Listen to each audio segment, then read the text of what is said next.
অনেক মুহূর্ত আমি করেছি ক্ষয়, করে ফেলে বুঝছি সময় যদিও অনন্ত, তবু প্রেম যেন অনন্ত নিয়ে নয়।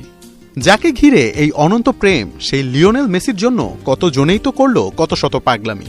ছোট্ট ছেলেটা থেকে সেই বুড়ো লোকটা, কিংবা ঠোঁটে কর্পোরেট অহংকার রাখা মানুষটার থেকে রোজ রাজপথে ছুটে চলা রিক্সা চালক।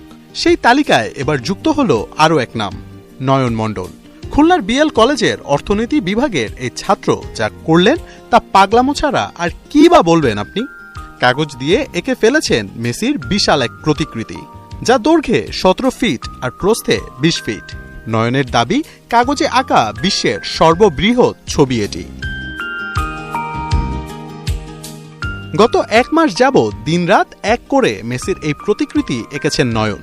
504টি কাগজে আলাদা আলাদাভাবে মেসির প্রতিকৃতি এঁকে পরে রূপ দিয়েছেন পূর্ণাঙ্গ ছবিতে। নয়নের দাবি, গিনেস বুক অফ ওয়ার্ল্ড রেকর্ডে নাম লিখাবে তার কারুকার্য।